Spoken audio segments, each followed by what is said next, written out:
Hi, I'm Jubilin Velasco and I'm the owner of Everest BPO that provides outsourcing service. This video is for those UK business owners that is looking to build an offshore team here in the Philippines. We're going to help you to get to know more about the Philippines in terms of providing BPO service. I have Chris McIntosh from the United Kingdom who's now residing here in the Philippines. He is working as a Chief Operating Officer at CCU that provides offshore and onshore outsourcing service.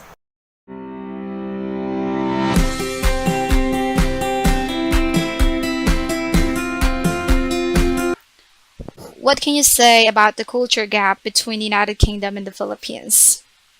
When people in the UK are looking for outsourcers, they're not actually looking for, oh, are we a good cultural fit? They're looking for looking for good quality. They're looking for great service. They're looking for reliability, and they're also looking for price. Okay. What is the story behind your passion working with Filipino people or working here in the Philippines? How did you came up and the setup? Contact center perspective, the UK market was probably not as attractive to the Filipino end, because if you look at 24-hour servicing, the natural fit for Filipinos or for Filipino businesses or centers was Australia and the US, because you've got that full 24-hour cycle of time, where you run two shifts in a day, because by the time your Australian shifts are logging off, there's a gap, and then the American shifts start to log in, and they run all the way through to the Australian shifts then start. So that was kind of how the development grew. The Filipinos are fantastic, with customer service. They talk at a nice pace. They talk with ease. They make the customer feel comfortable. What do you think is the criteria of UK client in getting center partner to work with them?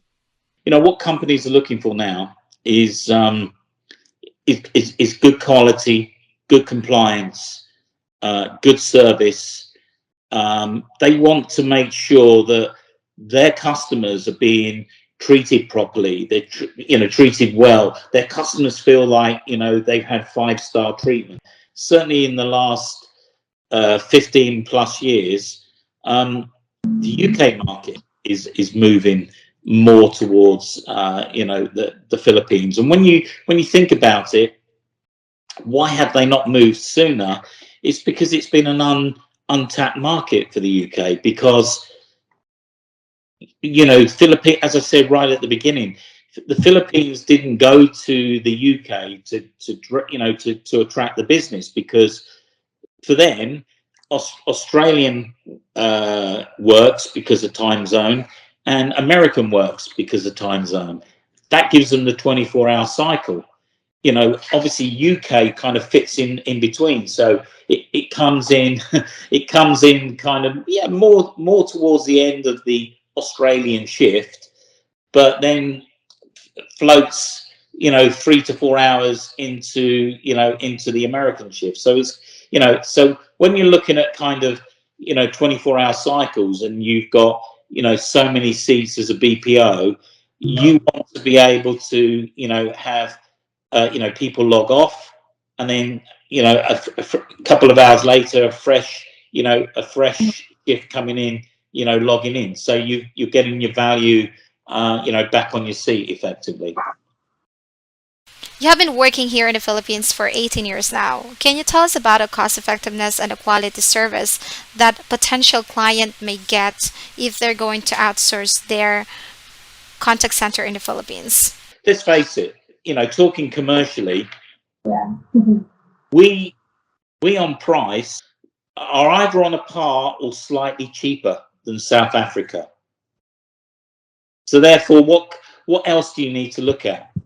If your price is equal or slightly less, which more inclined it is slightly less at the moment than South Africa. What you then need to look at is what else do you get? And as I say, it's for me is no comparison.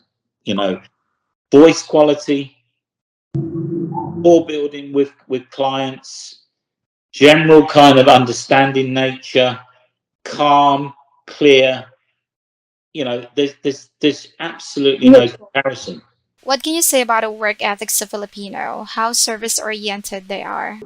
I've had the opportunity to, you know, to work in most countries across the world, so I know all about kind of, you know, work ethics. And what I love about the Filipino is that they they are always they're always good listeners. So you and they're very good to train, because and they're not afraid. You know, when you go to certain countries and you say, right, when we're now going to be doing this campaign, and we start to train, and then you have to involve some kind of role play, or a kind of recording piece, so that we can play it back to them for their learning and understanding. Some countries, they don't, they're too scared, you know, to actually go, you know, from a training perspective into a nesting perspective into a life perspective. What I love about the Filipinos is they're very, very, very brave.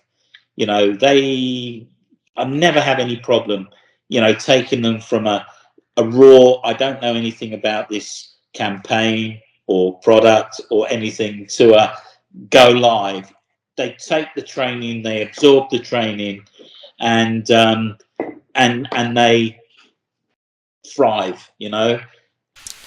You are well experienced working with Filipino and you seem to know a lot about us. What was the most challenging part for you working in the Philippines?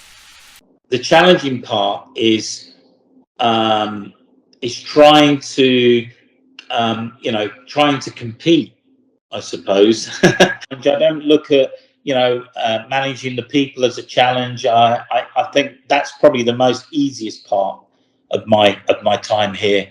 I don't look at where's the next, you know, talent coming from, because, you know, you, for me, what works is I like to I like to take on, fresh people, and train them into my style, into my way, and that, you know, that is what I do, and I don't find that a challenge either. You know, I What is your advice to your fellow business owners that is wanting to build an offshore team in the Philippines?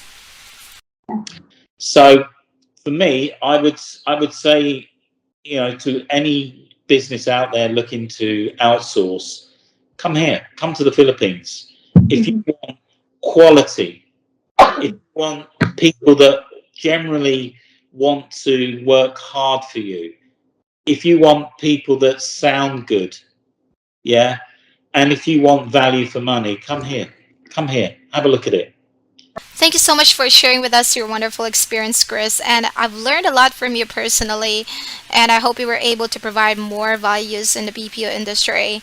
So, do you have any social media or website where people can easily reach you out whenever they need some service from you? I'm currently the Chief Operations Officer for an organisation called CCU, which is Call Center Universe. My website is ccu.global. Happily, you know, talk to me, you know, on a separate situation as well. If you just want to, ask for some advice, if you just want to, seek some help in terms of how do you come here, and start in the Philippines. Who are the key players to either work with as well, because I'm not suggesting that, you know, I'm your option, I'm your only option, but, you know, I'm generally somebody who considers themselves, a very good kind of sounding block, really, for companies.